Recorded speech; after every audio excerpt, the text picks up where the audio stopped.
videonya dengan pemohon-pemohon ibu di sini.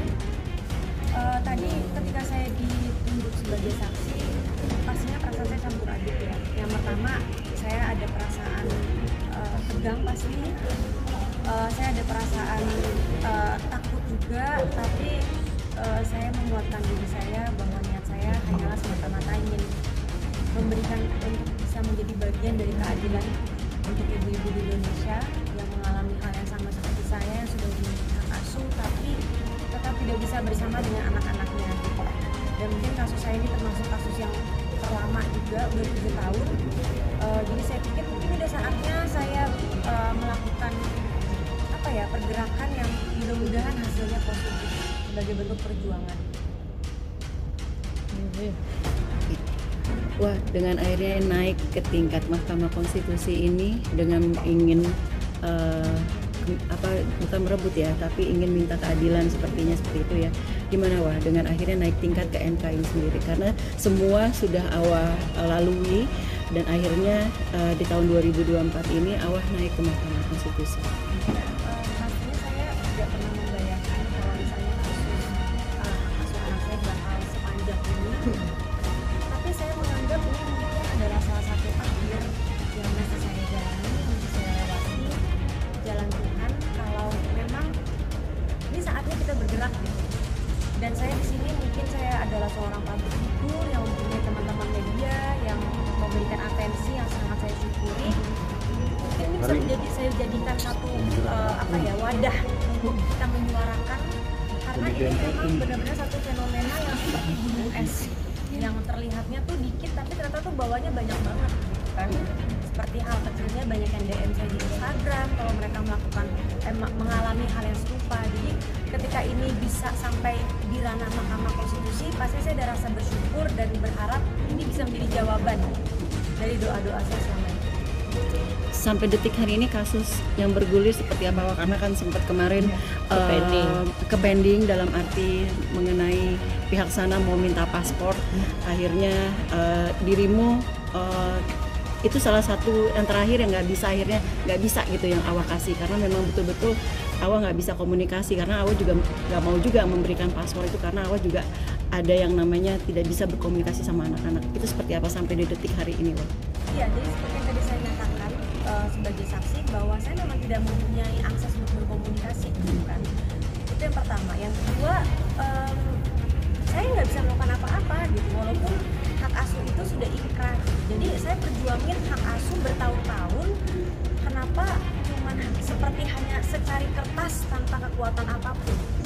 Padahal itu hak asuh dikeluarkan oleh Mahkamah Agung gitu kan, yang benar-benar satu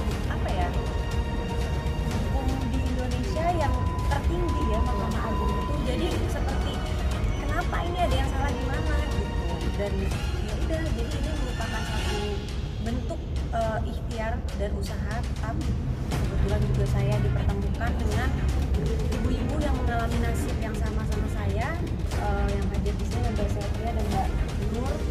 Terus ada juga beberapa yang lain juga, dan ini yang hadir kita nih cuma sedikit dari banyak banget mewakili yang mengalami seperti yang saya alami. Tadi Hakim MK sendiri menyampaikan apa?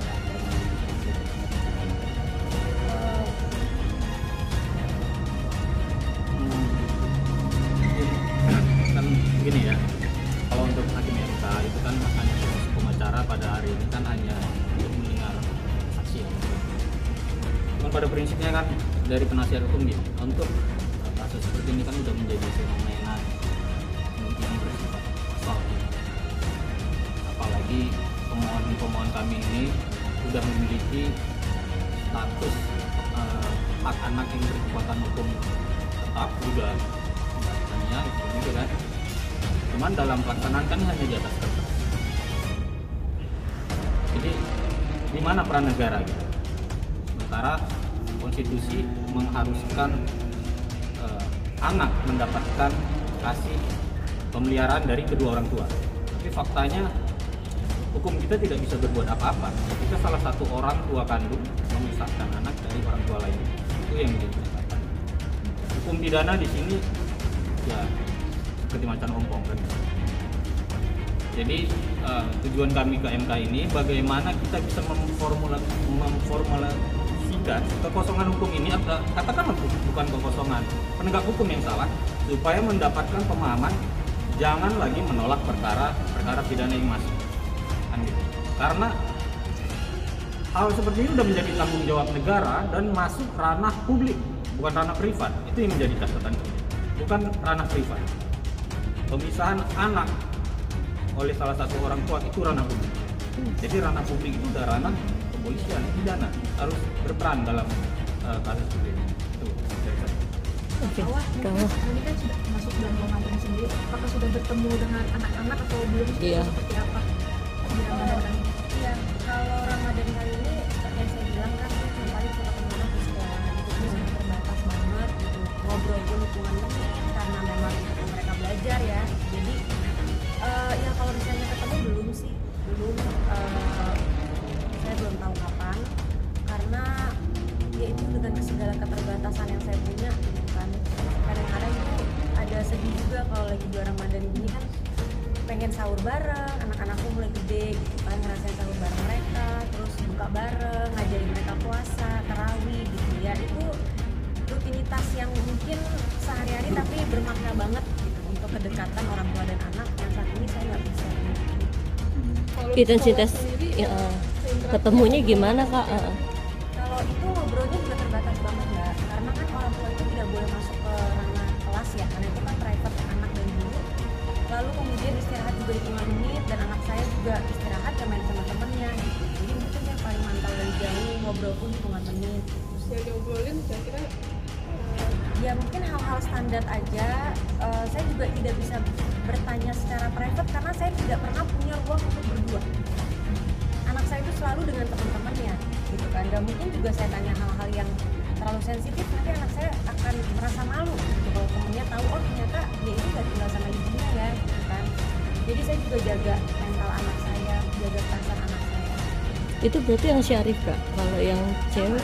Oh dua-duanya, oh oke. tapi mereka tidak pernah menolak untuk berinteraksi dengan anak-anak gitu ya. Alhamdulillah ya. Tadi kan kakak bilang kalau setiap ulang tahun masih kado gitu, tapi Iya. ditolak sama suami. Itu maksudnya cara dia menolak Seperti apa? seperti apa mungkin Jadi bisa? gini, kalau setiap tahun saya kasih tuh mainan yang kayak Lego, baju. Nah yang tahun lalu itu saya ngasih PlayStation.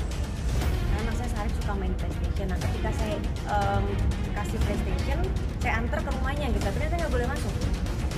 Jadi cuma sampai depan rumahnya, kasih ke yang jaga rumahnya. Habis itu besoknya dibalikin lewat sekolah. Iya. Dengan alasan? Dengan alasan kalau saya mau kasih PS5 ke anak saya harus kasih paspor ke anak saya jadi barter.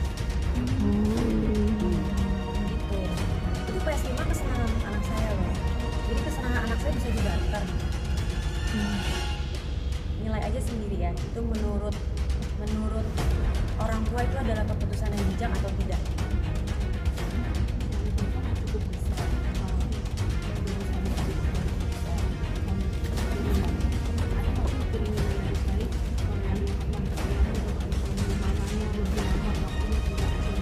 Terus Syarifnya sendiri yang ngomong tuh